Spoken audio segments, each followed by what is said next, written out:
Hello everyone, today we will talk about arrays. As you all know, is the linear data is an array. It is also known as a linear array. It is a linear kind of data structure which is used to store the homogeneous kind of data. What do you mean by homogeneous kind of data? Homogeneous kind of data means that if I want to store the same kind of data in my list or my database, that means if I want to store all the integer values, then I can store it with using an integer type of array. If I want to store all the character values, then I can store it using a character type array. If I want to store the values which are of float type, then I can assign the data type of my array as float. So it is used when I need to store the homogeneous kind of data, and the memory allocation is done in the continuous manner. That means we allow continuous memory allocation to store the data in the memory. Length of the array. To find the length of the array, what we do, we have is the lower bound. So the upper bound is the highest index number of an array. Suppose my array is of the size array is the index number starts from 1 and it goes above to say 20. So 20 will be the upper bound and the lower bound will be 1. In data structure, we will presume that our indexes start from 1. So the length of the array will be given by upper bound minus lower bound plus 1. So for example, let's assume that the lower bound is 1 and the upper bound is 10. So the length of the array will be given by 10 minus 1 plus 1. This is equal to 10. The memory location of the kth element in a linear array. To do given formula, that is the location a k, that means for an array a of the kth indexed element, where the base address is given to you plus w into k minus lv, where w is the words per memory unit. Now what is words? Words define the suppose in the memory we have two kinds of things that we can store. One is the data values and the others are the instructions to access those data or to be performed on those data. So what we do is, the words are how many, one word is equal to either a value or an instruction.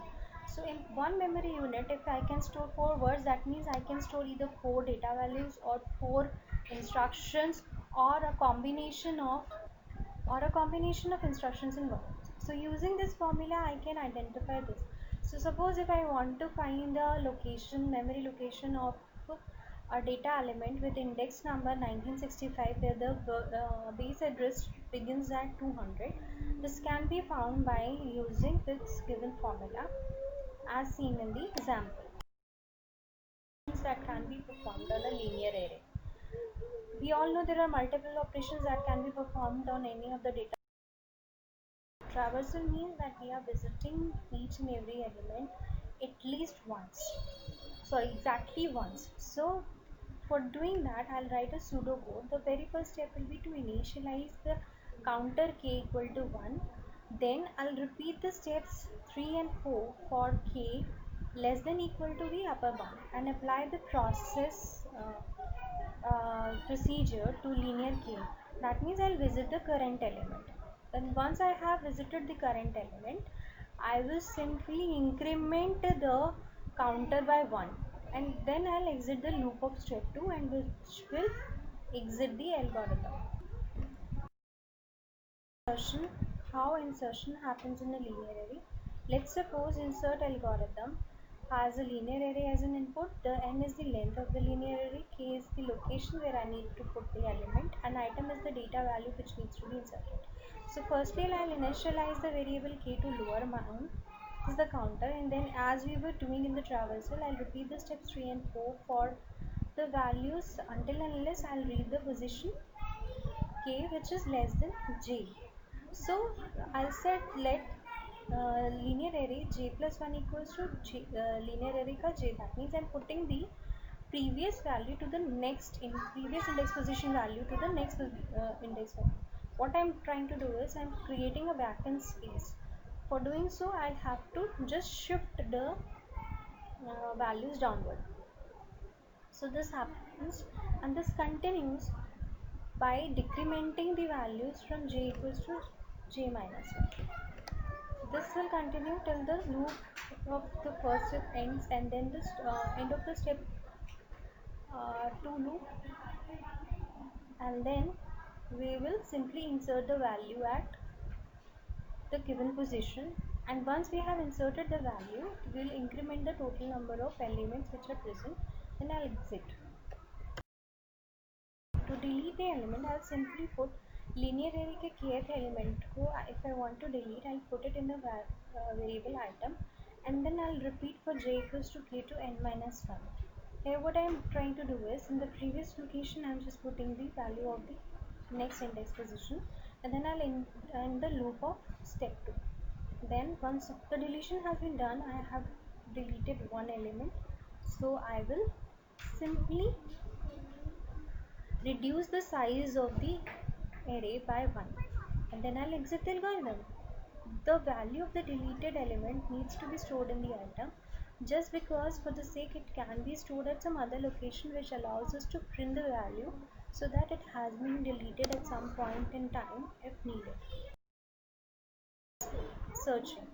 Searching can happen by linear search or by the binary search. So this is the algorithm for linear search, where what I am doing is I'm just saying that j is equals to when I'm initializing the counter, then I will repeat till the linear array की jth position पे, if I'm not getting the item value, or till the jth value jth index position is less than n. If the linear array jth index is equal to item, then I'll simply return the location to be j, else I'll increment the value of j by 1. This will end the if else loop structure, and I'll end this loop of step 2. Then I'll exit. And if this does not happen, then it means that I have not found the element, and simply write the location to be null, and means the element is not found, and I'll exit. Now there are sorting. Sorting means that we are arranging the elements either in the ascending order or the descending order. This sorting algorithm, which will be discussed on later. Merging means we are combining two linear arrays together. This means, like, suppose I have a linear array LD1 having these elements and linear array 2 having these elements. These are two different arrays, so the final array linear array will be, after merging, will be